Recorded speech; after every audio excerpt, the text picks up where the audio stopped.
Okay, so let's kind of rehash what we've been covering so far this week. And so we've been creating um, entries within our personal narrative folder, within our writer's work folder, within our 2021 folder, on things that are important to us in our personal narrative.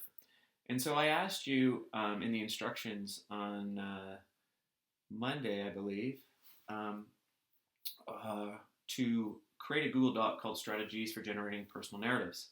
I've been adding each of these to each of the daily lessons that have been sent to you in Google Classroom. All you have to do is copy and paste these and put them onto a Google Doc so you have this list yourself.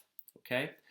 So to rehash the things that we've done so far, so we thought of a person, right, who matters to you. We list small moments, stories, and choose one. So that's when we did this. We went through people who mattered to me. I wrote my mom. And if you look down, I did my granddad and then my brother. And then I chose one of these that I could really envision in my head that I remember everything for. And then I kind of sketched it out first. Okay. And then after I sketched out and kind of story told it to myself to kind of pull all that memory that's been in there and pull it out and retrieve it, I then wrote it out as my first entry.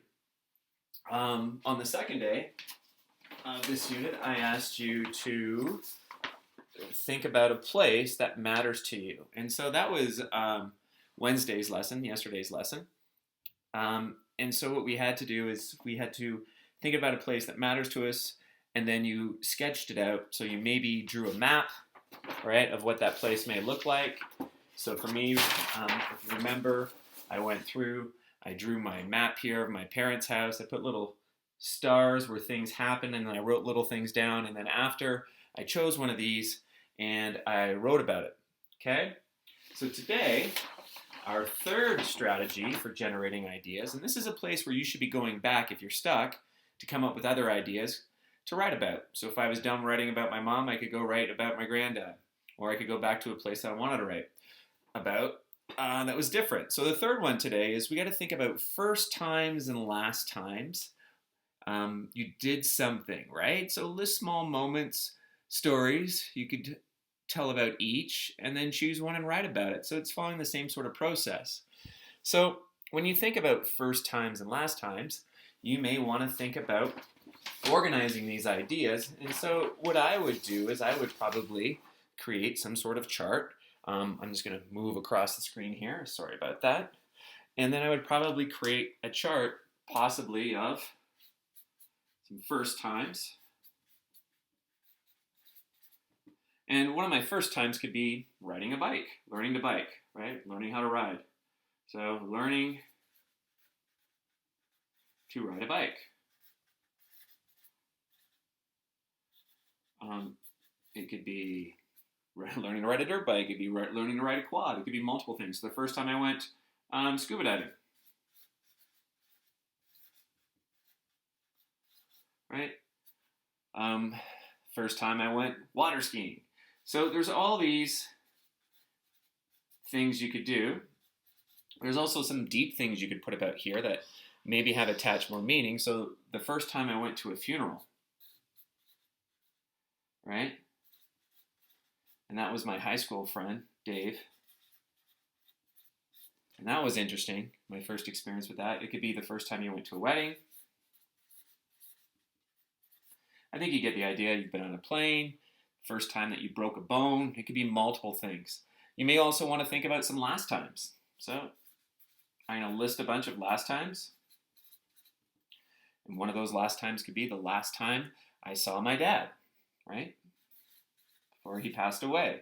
Or the last time I went cat skiing. Right? I don't know, there's so many different last times you could use. Last time you saw someone, the last time you did something. The last time maybe I broke an arm or broke a bone.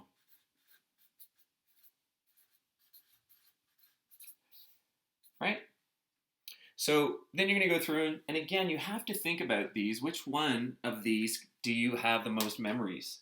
Right? Which ones do you have emotions attached to? And if you have your emotions and you have a lot of memories which are attached to emotions, that would be my choice because it would be easier for you to actually write because you'd be retrieving that information from your head much easier than something that you're trying to remember. Again, first really good strategy once you have one of these, say I chose scuba diving, maybe I need to tell that story to someone or tell it to the wall or tell it to my cat maybe a couple times. And I've mentioned before about Robert Munch. He's a famous Canadian author, and I met him many years ago. And he said he would tell his story anywhere from 100 to 1,000 times before he would write it down. And as he said, he goes, each time you tell something, it's like telling a joke. Each time you tell the joke, you get better at it. So keep that in mind as you're moving forward. So again, today you have another entry. Your entry is going to be called Entry 3, First Times / Last Times, and have some fun with it. And again, remember all the things that we talked about, good qualities of writing. And so if we went back to that, one of those again is focusing on one episode, right? Write in detail. And another one is picture all the small things that are happening. So small actions and exact dialogue. Remember to stick with that one idea and not put too many in there or it becomes a watermelon story. Remember, we talked about internal thoughts. We talked about action, dialogue, and a good description of setting in your introduction. Make sure we're writing in paragraphs. We're going to talk a little bit more about that in the future.